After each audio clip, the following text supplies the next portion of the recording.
Okay. Hi there, everyone. My name is Reagan, and welcome to our Tax Time Thursday series. This series is presented by the Center on Budget and Policy Priorities Get It Back campaign team. And this year's series is dedicated to exploring different outreach strategies designed to reach underserved populations. Today, we are going to be focusing on outreach to people in rural communities. And we're delighted to have Phaedra Robinson, the Senior Policy Consultant with the Southern Rural Black Women's Initiative, here to share some best practices from her experience organizing in the rural South. We're very excited to hear her insights, so I'm going to turn it over to Phaedra to go ahead and get started. Thank you so much, Reagan. And huge thanks to the Center on Budget for allowing us this opportunity to talk about something that is so critical to our success, which is engaging in rural communities. I am with the Southern Rural Black Women's Initiative, which is a nonprofit that was started over 22 years ago. At its core, we address social justice issues impacting Black women and girls in the rural South. Although we are in the Bible Belt, we work across 77 of the most heavily populated minority counties in Mississippi, Alabama, and Georgia. I'm on slide 2.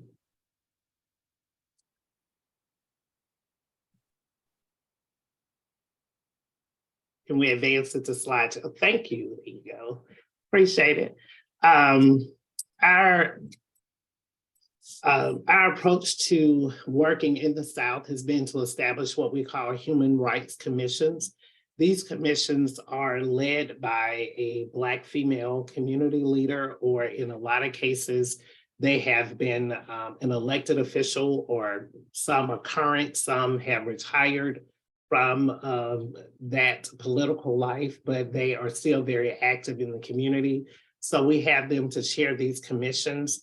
They assembled like-minded, civically engaged women who work on issues that are important to them in their community. We have lead organizations in each state. Next slide, please. We have lead organizations that help them organize this work and who provide support. We come in and we work with them on the issues, but we also provide a lot of technical support and resources to them as they address the issues that's important to their communities. As it stands, we have 17 commissions across the 3-state area that we work in. Next slide. So about a century ago, over 40% of the people in the country resided in the rural communities. But according to the latest census data, we see those numbers have decreased. And depending on when you take a scan, it's anywhere from 18 to 19% of the country's population now resides in the rural spaces. Typically, when we think of rural populations, we tend to think that they are white conservative areas that are very private or restrictive in their thinking or their approaches. And that is true in some parts of the country, but in where we work, which is the Deep South, we have a more diverse population, which presents a variety of economic conditions and issues that we work on. And what this means to us and our approach is that one size does not fit all for these rural spaces. Next slide, please. Our communities have challenges when it comes to engagement, and you have to learn those communities to be able to identify those challenges. The rural area isn't much different. And so some of the common challenges that we face when engaging in these spaces have been those that I have illustrated on the slide, but as we know, the distance between residents and communities can be challenging. Some people have to travel to different cities or counties for work or for services, or to engage with the organizations that we partner with or with their family. And this can be a difficult obstacle for people, especially those who have transportation issues. Broadband challenges came to light during the pandemic, but we have known for decades that internet access has been a problem in rural spaces. They've had unreliable internet for decades. They either can't afford the internet services that's being provided because the prices are pretty steep. The signal tends to be unsustainable, or people don't have the devices that they need in order to engage. Having virtual meetings are very difficult when you don't have a sustainable signal because you're getting information in 2 or 3 minute increments before your signal drops again and you have to log back on. So you're not able to stay consistently engaged throughout a virtual meeting process. Brain drain is hitting the Deep South a lot harder than it is other regions of the country. People are moving away for better education or work opportunities, and they never return to those rural spaces. In most cases, the better high-paying jobs are not in rural communities. And the younger people, because they are more mobile, are leaving at higher rates than they have in years past. Availability, finding time to meet with people in rural communities can be challenging because, again, they work in different areas from where they live. And so it can be difficult to have a set time or to find a time that's convenient for most to meet that is not a time that is late in the evening or on the weekend.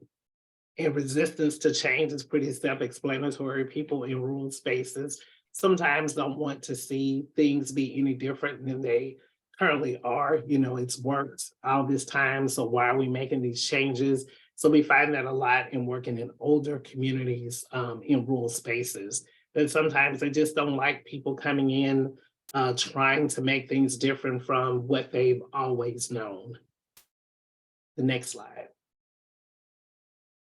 So our approach has been to start with a scan of what's happening in their communities. We want to learn as much as we can about the community before we show up and start meeting with people. So we're looking to identify, if we can, who are those trusted voices in those communities? Who are the gatekeepers? Who are those people that you have to have a meeting with or a talk with or share your plans with before you can really start doing work and they're creating issues for you? Who are the elected leaders and what has voter turnout been in prior elections? How civically engaged are they? What are some of those issues that are dividing the community or that the community is grappling with it as a whole? And who have they aligned themselves with on those issues? Once we identify what those issues are, we want to do some research. What's happening around this issue? Is it unique to them? Is it just happening in this community? Or is it happening in other similar communities? What are they doing about it? What makes their issue unique to their area? Is it the entire community or just a segment of the people? So these are the things that we're looking to find out prior to developing any kind of strategies or going into community to do any of that work. What efforts have been made to engage the people in the community around this issue? Who have they turned to? Who are they talking to? And specifically, what are the usual suspects doing? What's the faith community doing? What are elected officials saying about this? Does it involve the systems, the education system, the criminal justice, the judicial system? If so, what's been their response to this? And what can we glean from what they're doing or not doing? We also want to know, as we're doing this scan of the community, who shouldn't be in a room together? Who are people who do not play well together? And we should try to avoid that at all costs. And also in that, we want to know, is there an active campaign going on? And if so, who's at the table? And what plans have they shared with the community about what they're doing? Next slide. As I said before, our approach, there's no one size fit all when you are approaching rural communities. We have found that the more you listen to communities and consistently engage with them, the more valuable your relationship will become. And what will happen, what tends to happen, is they start calling on you for everything once they realize that you are trusted and reliable, you become a key resource for them. And it doesn't just become about the issue that you initially started working with them on. They will call you for any and everything that's going on in the community. And that's the kind of relationship you want to build with them, where they see you as trusted and reliable, because we can't work with them on every issue, but we do have partners that can help support them, or we can point them in the right direction. And that is just as useful and meaningful to them. In everything that we do, we center community in all of our strategies and all of our approaches to solutions. So we start with grassroots organizing. We do the traditional organizing in the beginning, because we go in and we build relationships with people. The South is very relational. You have to be able to talk to people and engage with them. And they're going to ask you questions about who you are, where you're from. They might even ask you, who are your people? They want to try to connect you to a person or an organization because they want to know if you're trustworthy, if your organization is a valid organization that's doing the work that you claim that you are doing. So we do that by doing one-on-one meetings with people in the beginning. We set aside a block of time just to have meetings, to talk to people and to learn what's happening in community from their perspective. We want to meet with community leaders, those trusted voices that we identified, those gatekeepers that we talked about. And we also want to set aside time to introduce ourselves to elected officials and let them know that, you know, we're interested in being in this community, doing work around whatever our issue is. We show up for them. We don't want to start the relationship by asking them to do anything for us. So we try to find out what's happening in communities. So if they're having community events, can we set up a table and give out information? Or can we just, do some effort to support them in whatever their event is? So that could be printing documents, helping them plan it, sending out information to our networks, just whatever they identify as a need, we try to meet that need for them in order to build a stronger bond with those advocates and those organizations. It's very important to us that we're not extractive in these communities. So we're not just engaging them to get what we need or to meet a goal, but that we're leaving something, a resource, or making them a little better than when we showed up. If we're working with youth and we need some help in outreach, then we do pay volunteers. We might pay them $15 or $20 an hour to go and hand out flyers or information about a meeting in order to support them. We might also do trainings or some workforce development or something in order to partner with the community and try to make it better than it was when we showed up. Finally, we want to do some issue identification. We want to look a little deeper into those issues that people have identified as being critical to them or that is causing some discourse. We want to look at, again, who's working on those issues, what are the two sides, what information is readily available on those issues, and what local action is taking place on that.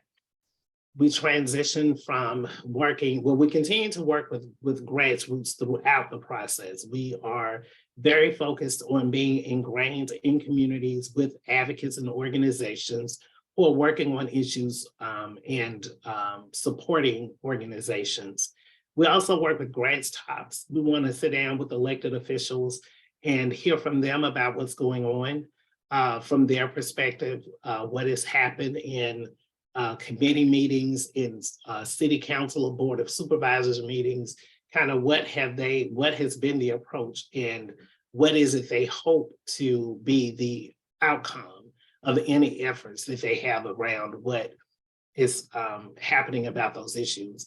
Also, we want to know not only what their public opinion is, but we want to see if there's any difference from what they're saying publicly and what's happening privately. We've had some experience with people being one way publicly and saying the right things in order to stay in good with the voters, but behind the scenes, other things were going on. So we want to kind of ascertain what's happening with those officials and what efforts are being taken. And typically, if you get with the right people in community, they will share a little gossip with you and they will tell you what they heard or what they know based on the connections they have that we have not yet gotten through our meetings in community. Next slide. So what has worked for us has been a mixture of approaches. It really depends on the issue we're working on and the segment of the community we're working with. When it comes to our approaches, we do both traditional outreach and engagement as well as progressive outreach. We found that when working with youth, that we need to do a lot more texting. We set up group meets with them to share information, to send out calls to actions and to let them know about meetings and things that we have coming up. We also do a lot of social media with them because that is the tool that they like for engagement. Our older people do not care for social media as much. They like to do more traditional efforts. They like mailers, they like flyers. They want us to send the announcement to the church to be read out on Sunday or to be placed in the bulletin. So whatever is needed for that particular issue or that particular segment of the community, we try to be very fluid in our approach. And I would say that you really need to listen to them and ask them specifically, how do you want people to engage with you? Because we have been surprised in some communities when they say, just, send me something in the mail, baby. And I'm like, okay, most people are not using snail mail anymore, but we have people that we work with and that's what they want. Or we have people who believe in canvassing. They want you to go door to door and put flyers or information on people's doorstep. And so when we do that, we will go in, we will do a training with our canvassers. We tend to try to find resources to pay those who are showing up to do the canvassing. So again, we can support local economy. It's not a lot of money, but it does make a difference in some of these spaces that we work in. And so we try to make sure we have that in our budget to be able to do that for them. We also do a lot of ads on radio or community talk shows in these areas. So we will do an interview on the radio at 5:30. Sometimes it's very early, sometimes it's drive time, but it's when most people are in the car or listening to the radio. In particular, those communities that we're working in, older people still listen to community talk radio. And so if we're really pushing something and need to engage them, then that is something that we know we need to include in our plan. Learn your community. You have to know what's important to them in order to be effective. All communities have different issues, they have different priorities. The traditions and the cultures are different. So you want to be respectful of that and learn as much as you can about what's important to them, because it only helps you be more effective in your approach to them and to the community. If they're giving you advice, please listen. One of the things that is important to rural spaces is that they are the experts on their lived experience and what's happening in their communities. We have done a lot of research external to that, but they're there every day, having to live with it and deal with it. And so if they share something with you, acknowledge what they've shared. And if it helps you in your work, please use it. If not, show some deference to them, explain to them why you didn't or how this, why this will not work. But don't just let it fall on deaf ears and there's no acknowledgement of it. We found that to be, to them, they feel slighted and disrespected when that happens. Follow through and be consistent. What we say in the South all the time is your word is your bond, which means you should do what you say you're going to do, because if not, then you lose credibility in the community. And we've known people who have walked away from working with other advocates or organizations because they found them to be untrustworthy, because they wouldn't follow through. They said they would do something and they didn't do it, or they're not consistent in what they do. And so when you're working in these communities, by all means, please be consistent and follow through with whatever it is you said that you would do. And that could be something very small that causes a bigger issue for you. And trust me, in these communities, word spreads quickly.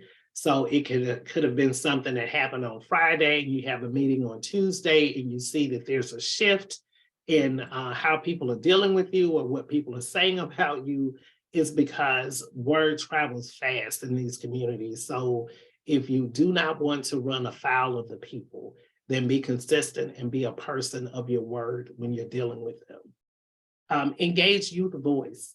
They're so valuable in these spaces. They can teach you a lot about what's going on. They know where the bodies are buried oftentimes, and they can give you really, really valuable info. So we use them. We do a lot of listening sessions with them to give them an opportunity to share what's going on with what their vantage point is. And we try to use that to help inform the public. And we use them in our programming because it's important for the youth to be centered in the work that we do. In part because we want them to stay engaged, even if they leave the community. We want them to stay engaged on the issues that's impacting those communities. And the best way to do that is to get them involved in whatever we're working on in communities. So we use them in various ways to do that. Sometimes they're a part of our programs. Sometimes they're doing registration. They help with outreach. Whichever way that we find that we can use them, we make sure to include them in our process. And we want to make sure that we go in giving people autonomy, not being paternalistic in our approach. We don't have all the answers. Oftentimes they already have identified what could be a solution. So we don't want to be prescriptive in our approach going in saying, well, this is the one thing that I know will work and we're going to only work on this one thing.